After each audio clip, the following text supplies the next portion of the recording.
आपको पता ही है कि ईरान और पाकिस्तान के बीच में कुछ चीज़ें भड़क गई थी। ईरान ने पाकिस्तान के ऊपर अटैक किया था और 2 दिन पहले उसके बाद उन्होंने कहा जी कि ये हमने जो टारगेटेड अटैक था जो टेररिस्ट हैं पाकिस्तान में उसके ऊपर, फिर पाकिस्तान ने बहुत सोचा समझा, 2 दिन के बाद फिर पाकिस्तान ने भी अटैक किया। लेकिन बहुत सारी जो डिस्कशन रीजन में चल रही थी कि ईरान जो है वो पाकिस्तान के हमेशा बहुत से करीब रहा है। ईरान वो कंट्री था जिसने सबसे पहले पाकिस्तान को रिकग्नाइज किया था जब पाकिस्तान बना था। इसके अलावा भी वो जितनी भी वॉर्स होती रही हैं उसमें भी वो जो है उसके साथ खड़ा रहा है। तो Iran is not an adversary. तो ईरान अगर आगे नहीं बढ़ रहा है अब, तो पाकिस्तान को आगे बढ़ जाना चाहिए। और आज वाकई पाकिस्तान ने बहुत जबरदस्त काम किया और बहुत मैच्योर लीडरशिप की। पाकिस्तान ने आज एक्सटेंड किया ऑलिव ब्रांच टू ईरान।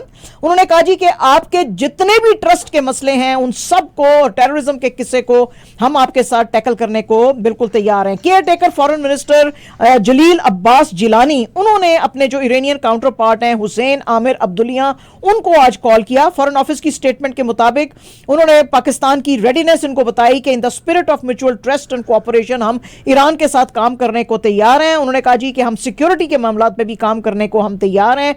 उन्होंने बताया कि पाकिस्तान बिल्कुल फर्दर एस्केलेट इस सिचुएशन को नहीं करना चाहता है। तेहरान जो है उसकी टेरिटोरियल सॉवरेनिटी को हम रिस्पेक्ट करते हैं और हम चाहते हैं कि आप भी हमारी जो है टेरिटोरियल सॉवरेनिटी को रिस्पेक्ट करें। इसके अलावा जो जिलानी साहब हैं उन्होंने दूसरी फोन कॉल की minister of foreign affairs of Turkey Hakan Fidan को, जिसमें कि जिलानी ने उनको कहा कि ये जो ऑपरेशन था मर्ग बर सर मच्छर का, इसके अंदर हमने ईरान के अंदर जो टेररिस्ट कैंप्स हैं उनके ऊपर हमने अटैक किया था, जैसे कि ईरान ने भी कहा था कि हमने, लेकिन एक दूसरे की टेरिटोरियल इंटेग्रिटी को वायलेट करना जो है it is against international law. Pakistan ने भी कहा था हमारा कोई डिजायर नहीं है कि हम सिचुएशन को एक्सेलेट करना चाहते हैं और इसीलिए हमने पहले ईरान की तरफ जो है दोस्ती का हाथ बढ़ाया है। इसके अलावा care taker prime minister Anwarul हक काकड़ साहब जो हैं उन्होंने भी आज मीटिंग बुलाई हुई थी नेशनल सिक्योरिटी कमेटी की, जिसमें कि पाकिस्तान ने कहा था कि, जिसमें उनको बताया गया कि पाकिस्तान ने जो ये outlawed Baloch liberation front and Baloch liberation army के जो बंदे वहां पे रहते हैं सिस्तान के एरिया में, तो उनके ऊपर हमने सिर्फ अटैक किया और उसके अंदर कोई भी ईरान का नुकसान नहीं हुआ है। तेहरान ने भी यही कहा था कि हमने भी जैश अल अदल के बेसिस जो बलूचिस्तान में है उनके ऊपर अटैक किया था। बहरहाल जी आज उन्होंने आपस में बात की और उन्होंने कहा जी कि हम तो बेसिकली जो है सिक्योरिटी के मामला हैं बॉर्डर के ऊपर, तो बॉर्डर सिक्योरिटी जो है इनको बढ़ाने की जरूरत है। आजम खान साहब जो कि इमरान खान साहब के कभी फॉर्मर प्रिंसिपल सेक्रेटरी होते थे, आज उनको और 5 और जो हैं विटनेसेस उनको बुलाया हुआ था, जिसमें कहते हैं अनीसुर रहमान, जावेद इकबाल, हदायतुल्लाह अशफाक और ये जो थे। और आज इनसे कहा गया कि भाई आप बताएं साइफर केस में असल में हुआ क्या है। ये एक स्पेशल कोर्ट के जो जज हैं अब्दुल हसनात जुल्करनैन, वो आज ये केस अडयाला जेल में सुन रहे थे। आजम खान साहब ने कुरान पे हाथ रखा और फिर कुरान को उठा के चूमा भी और कहा जी कि मैं जो बोलूंगा सच बोलूंगा। सारी ये बात सुनने के बाद अब जो फर्दर इनकी हियरिंग है वो जनवरी 22 तक जो है वो डेफर की गई है। लेकिन जो आज की हुई मीटिंग उसके अंदर, यानी कि आज की जो हियरिंग थी उसमें आजम खान साहब ने कहा जी कि इमरान खान साहब को साइफर की कॉपी दी गई थी मार्च 2022 में और जो है पीएम साहब जो है उन्होंने उसको रिटेन किया हुआ है और बाद में उन्होंने कह दिया जी कि वो मेरे से मिसिंग है, यानी कि इमरान खान साहब ने झूठ बोल दिया। उन्होंने कहा जी कि मास्टर कॉपी जो है वो तो फॉरेन ऑफिस के साथ ही है। एक मीटिंग हुई थी बनी गाला में जब ये साइफर आया था और उसमें कहा गया था कि साइफर को पढ़ें और डिकोड करें। उसके बाद ये जो था डिसाइड किया गया कि इसको कैबिनेट में भेजें। जब कैबिनेट को भेजा तो कैबिनेट ने नेशनल सिक्योरिटी कमेटी को भेजा कि आपका काम है इसके ऊपर रिस्पॉन्ड करना। फिर एक मीटिंग हुई जिसमें कि ये डिसाइड किया गया कि यूएस को एक डिमार्श भेजने की जरूरत है for interfering in Pakistan internal affairs. और फिर उसके बाद जो है ये बात सामने आई। लेकिन वो कहते हैं जी कि जैसा ट्रेडिशन होता है कि साइफर्स दिखाए जाते हैं मुल्क के प्राइम मिनिस्टर्स को, लेकिन फिर वो मिनिस्ट्री ऑफ फॉरेन अफेयर्स को वापस कर दिए जाते हैं। लेकिन खान साहब ने वो जो कॉपी थी वो रख ली थी और वापस नहीं की थी। इमरान खान साहब जो हैं उन्होंने आज फिर से जर्नलिस्टों के साथ अडयाला जेल में बात की है और उन्होंने कहा जी कि मैं एक पॉलिटिशियन हूं and I am open to dialogue. पिछले 19 मंथ से मैं जो है यही कह रहा हूं कि मैं बात करने को तैयार हूं। उनसे उनको बताया गया कि जी पीपीपी और पीएमएलएन दोनों ही कह रहे हैं कि शायद सेंटर में उनकी गवर्नमेंट आ सकती है और बीबी जरदारी साहब जो हैं वो तो बहुत ही ज़्यादा कॉन्फिडेंट हैं कि जो अब मुकाबला है 2 पार्टीज के बीच में है, क्योंकि पीटीआई रेस से बाहर है, तो डेफिनेटली डेफिनेटली उनको लगता है कि वो ही जीतेंगे। दूसरी तरफ पीएमएलएन को लगता है वो भी जीतेंगे। इमरान खान साहब ने इस पे कहा जी कि ये जो है ये कंट्रोल लेना चाह रहे हैं पार्लियामेंट का। मेरी सबसे बड़ी मिस्टेक यही थी कि मैंने एक कोलिशन गवर्नमेंट बनाई थी, एक वीक गवर्नमेंट बनाई थी। वीक गवर्नमेंट जब मेरी बनी थी तो मुझे फौरन ही इलेक्शंस जो है फिर से अनाउंस करने चाहिए थे। It is better to sit in opposition than to have weak coalition government. उन्होंने कहा जी कि जो अभी भी ये जो हंग पार्लियामेंट्स होती हैं तो ये जो मुल्क के इकोनॉमिक या दूसरे जो प्रॉब्लम्स होते हैं उनको फिर वो पूरी तरह से फोर्सफुली जो है वो चला नहीं सकती हैं, क्योंकि उनको दूसरे पार्टनर से भी पूछना पड़ता है। तो जो रिफॉर्म्स और इंप्रूवमेंट्स होती हैं वो उसी वक्त मुल्क में आती हैं जब आपकी एक स्ट्रांग गवर्नमेंट होती है। तो जनाब ये हैं आज की बातें। इसके अलावा पीटीआई के लीडर जो हैं बैरिस्टर, जो कि अब चेयरमैन हैं, बैरिस्टर गौहर अली खान, उन्होंने कहा जी कि मैं बहुत ज्यादा डिसअपॉइंटेड हूं सुप्रीम कोर्ट का ये जो डिसीजन आया जिसमें कि पीटीआई का जो इलेक्शन सिंबल था बैट वो ले लिया गया है। और ये बहुत आपको पता ही है कि मैराथन हियरिंग्स चल रही थी पूरा लास्ट वीक, जिसमें कि 3 मेंबर बेंच था headed by chief justice of Pakistan Qazi Faez Isa. और ये रिव्यू कर रहे थे। ईसीपी ने जो दिसंबर 22 को डिसीजन लिया था कि पीटीआई का जो इंटर पार्टी इलेक्शन चूंकि कॉन्स्टिट्यूशनल है इसलिए इसका पोल सिंबल जो है वो रिवोक किया जाए। इसके ऊपर आज बात करते हुए इन्होंने कहा, गौर साहब ने कहा कि ये वो फाइज ईसा नहीं है जिनको मैं जानता था। मैं समझता था कि ये कुछ और डिफरेंट किस्म का देंगे, बयान देंगे, क्योंकि मैं इनको बहुत ज्यादा रिस्पेक्ट करता था जब ये बलूचिस्तान हाई कोर्ट में काम करते थे और मुझे 100% यकीन था कि ये बिल्कुल सही फैसला करेंगे। और उन्होंने कहा जी कि रिपोर्टर्स ने पूछा इनसे, उन्होंने कहा जी कि ऐसा तो नहीं है कि जो आपने एक रेफरेंस लाए थे पीटीआई की गवर्नमेंट में इनके अगेंस्ट तो उसका शायद ये बदला लेने की कोशिश कर रहे हैं, जिसपे कि गौर साहब ने कहा कि जी चीफ जस्टिस ऑफ पाकिस्तान जो होता है उसको तमाम चीजें, तमाम प्रेजुडिसेस साइड पे रखनी चाहिए और किसी भी पॉलिटिकल पार्टी को इतनी बड़ी पनिशमेंट नहीं चाहिए देनी चाहिए। इसके अलावा उन्होंने कहा जी कि नवाज शरीफ साहब जो हैं इस तमाम की तमाम गेम के जो हैं वो एम्पायर हैं और वो सबको खिला रहे हैं। उन्होंने एक बहुत बड़ा रोल प्ले किया है हमारा ये जो सिंबल रिवोक किया गया है उसके अंदर, और वो पूरी कोशिश कर रहे हैं कि इसके अंदर हमारी टीम जो है ना खेले। और वो पूरी तरह से अब तैयार है नवाज शरीफ साहब फिर से प्राइम मिनिस्टर बनने के लिए। और ये डेमोक्रेसी जो होती है उसको डेमोक्रेसी की तरह रन करना होता है, ऐसे डेमोक्रेसी रन नहीं होती है। ये क्लैश ऑफ टाइटन्स जो है ये कब तक चलता रहेगा, इसको खत्म होने की जरूरत है।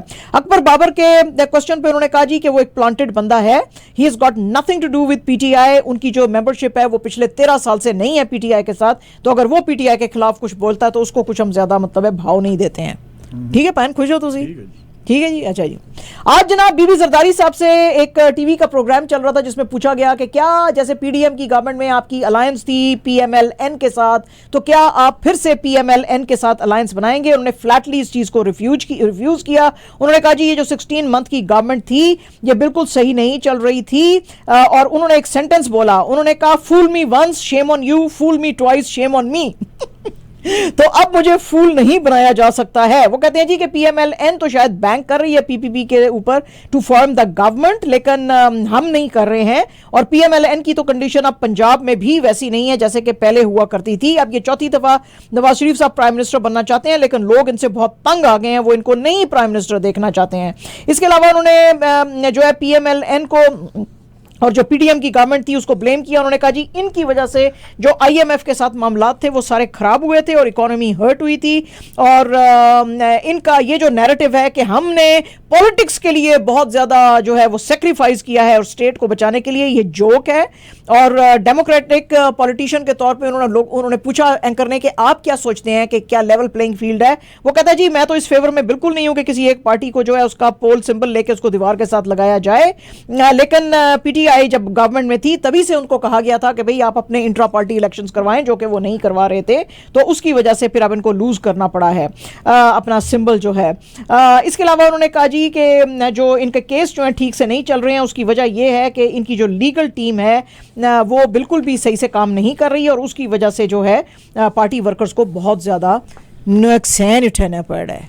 ठीक है भाई, खुश हो तुसी?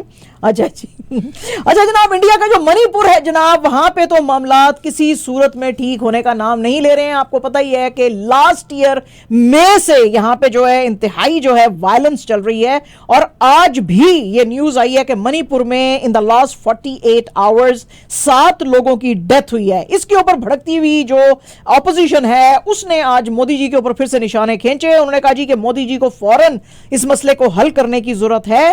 ये जब से ये मसले चल रहे हैं मणिपुर में 8 महीने से 200 के करीब लोगों की डेथ्स हो चुकी हैं, 400 वुंडेड हैं, 70,000 लोग जो हैं डिस्प्लेस्ड हैं।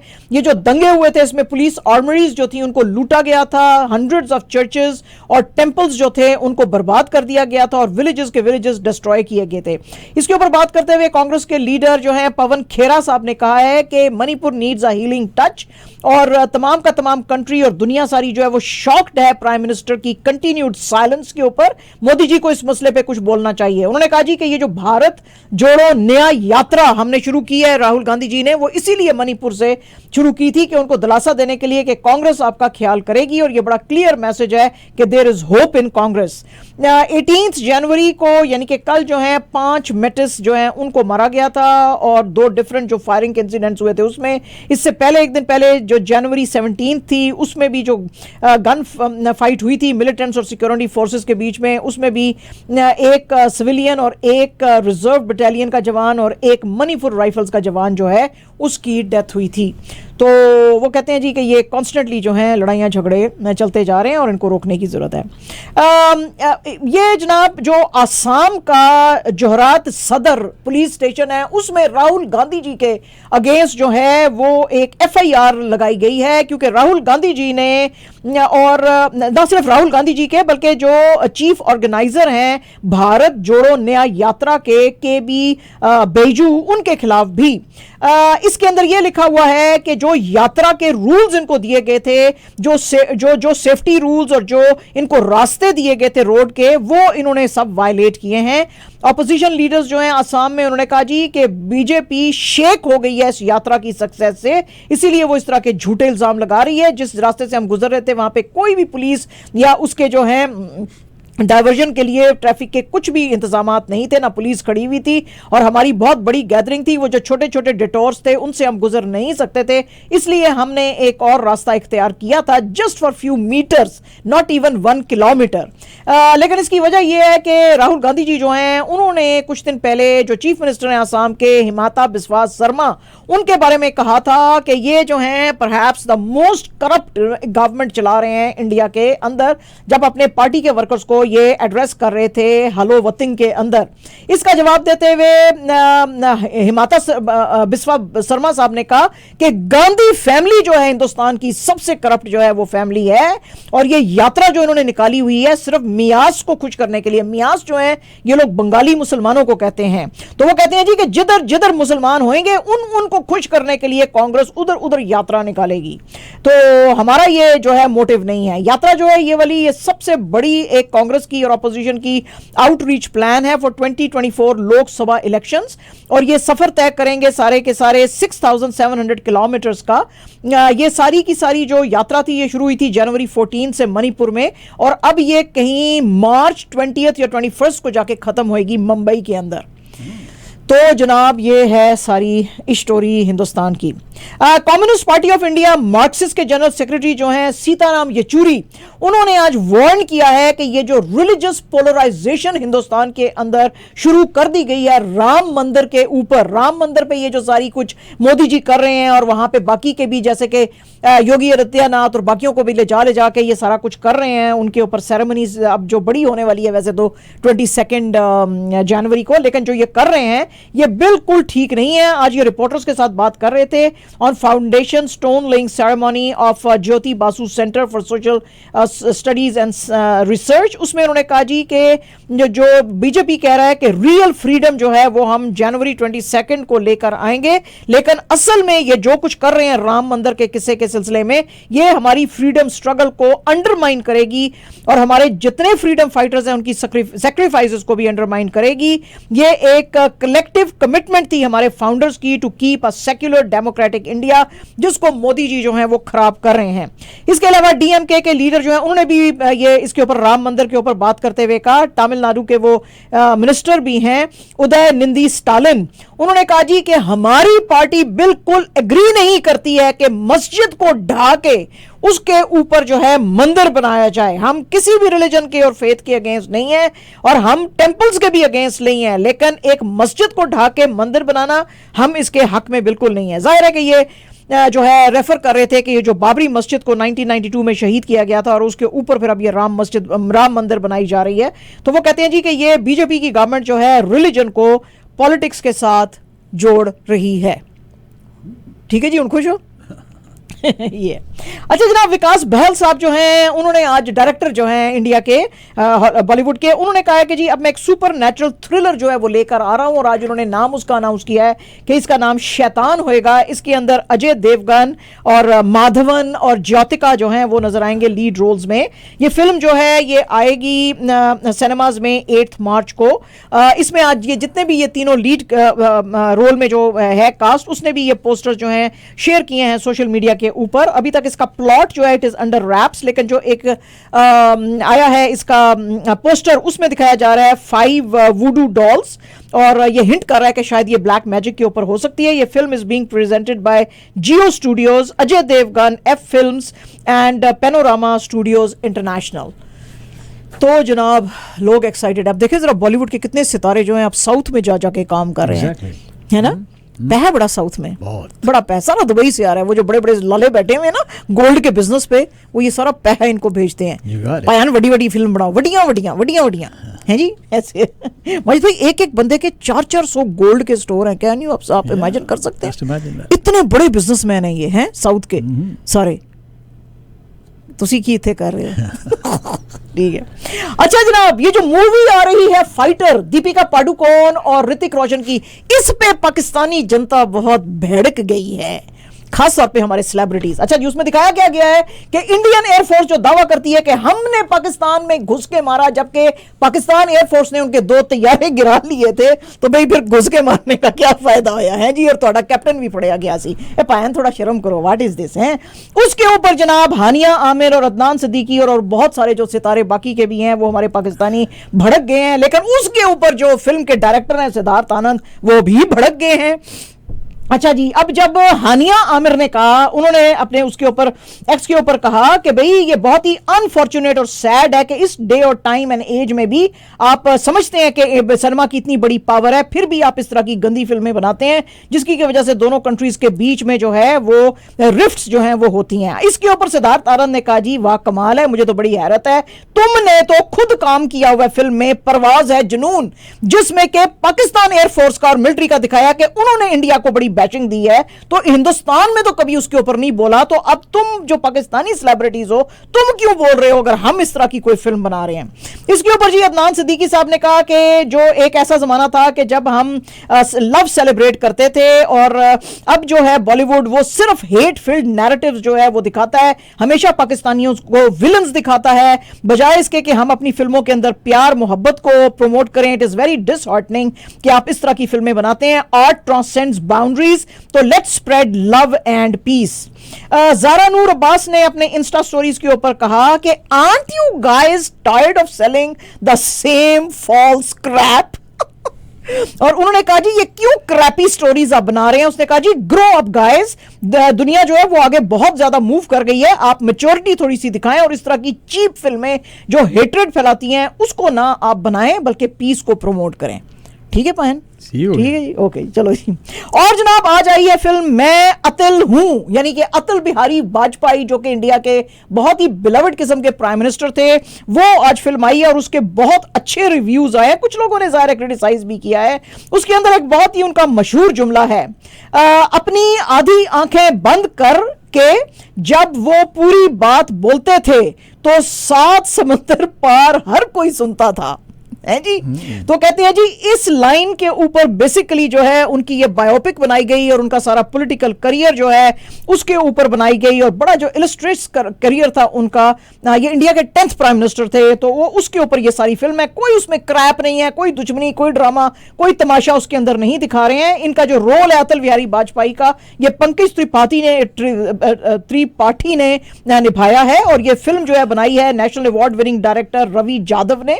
और वो कहते हैं जी कि ये बिल्कुल जो है इसने पिच परफेक्ट परफॉर्मेंस जो है अटल बिहारी वाजपेयी की जो है निभाई है पंकज त्रिपाठी ने। तो बड़ी इनकी आज तारीफ की गई है। ठीक है जी।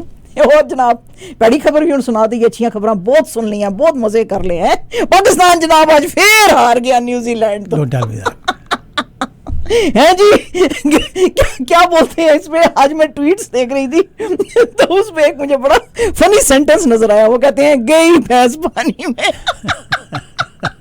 अब इसका मतलब क्या मुझे नहीं पता, लेकिन उन्होंने कहा जी गई भैंस पानी में। ठीक है जी। चौथा T20 भी न्यूजीलैंड से हार गया है at Hagley Oval in Christchurch. हालांकि जो शुरू की बॉलिंग थी पाकिस्तान की बहुत ही कड़ाकेदार थी और लग रहा था कि जैसे आज पाकिस्तान जीतेगा, क्योंकि New Zealand was 20 for 3 in third over. लेकिन फिर ग्लेन फिलिप्स और डैरल मिशेल ने 139 रन का पार्टनरशिप बनाया इन जस्ट अबाउट 93 बॉल्स, और फिर पाकिस्तान के अगेंस्ट ये जीते 11 बॉल्स टू विन। दोनों ने जो है 50-50 बनाया। रिजवान जो था उसने स्कोर किया था अनबीटन 90 for 63 बॉल्स, और पाकिस्तान जो था उसने इनको 159 रन का टारगेट दिया था। रिजवान ने मारे 6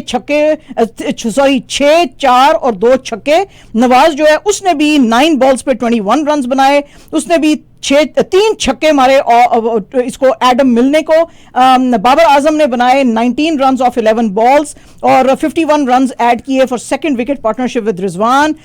लेकिन Lockie Ferguson and Matt Henry ने जबरदस्त किस्म की बॉलिंग करते हुए 2-2 विकेटें ली।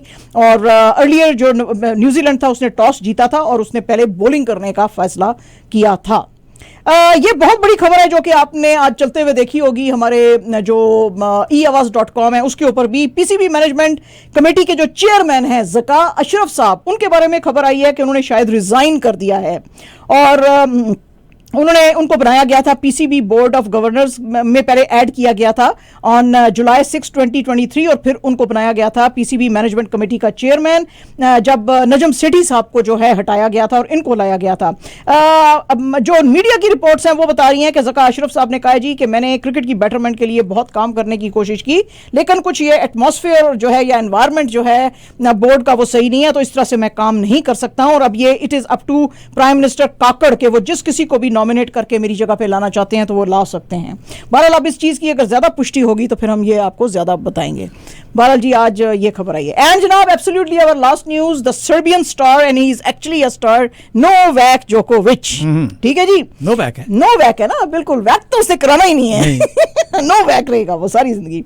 ही has become the second player to win over 30 consecutive single matches at Australian Open in open era after Monica Seles, जिसने के 33 consecutive wins किए थे between 1991 से 1993। वाओ, मेरी फेवरेट थी मोनिका सेलेस, बहुत मुझे पसंद थी।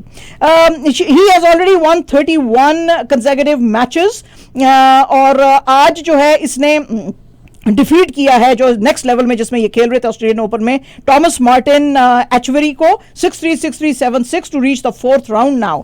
और वो कहते हैं जी कि he is now on track to win 25th grand slam title and he will actually surpass if he wins the record which was held by Australian था ये भी मार्गरेट कोर्ट, उनसे भी आगे अब चले जाएंगे। लेकिन ज़ाहिर है ये मतलब ये नहीं है कि मेरा कि ये भी ऑस्ट्रेलियन है, ये सर्बियन है, वो ऑस्ट्रेलियन है, यानी कि इनसे आगे चले जाएंगे अब ये। और अब ये जो नेक्स्ट लेवल जो 4th राउंड है उसमें ये फेस करेंगे या तो एड्रियन मेनेगिरो को या कि अमेरिकन बेन स्टेल्टन को। तो ऐसे है, और अगर जीते तो फिर थे जनाब जी जाएगा जी। हाँ जी, नोवाक है ना, नोवाक है। इसके अंदर कोई खराबियां तो नहीं आई ना मजद भाई जिस तरह हमारे अंदर आ गई है। स्पेनिश प्लेयर है, young Spanish player, he is very good right now, but Novak तो नोवाक ही है ना, नोवाक है जी। हाँ देखो मजिद भाई, हमने वैक कराई थी ना तो हमारे जिस्म के अंदर बहुत खराबियां पैदा हो गई हैं, बहुत सारा जो है ना वो जरासीम आ गए हैं, वो इसने तो वैक कराया ही नहीं है। जिस्म के साथ साथ दिमाग में भी दिल भी खराब है, दिमाग भी खराब है, सब खराब हो गया है। तो ये तो नोवैक है, तो ये इसका तो सब कुछ, ये प्योर आदमी है, बिल्कुल। इसने कोई है जी फॉरेन सब्सटेंस अपने पर नहीं लगाया, बिल्कुल शुद्ध है ये। ये थी हमारी आज की खबरें।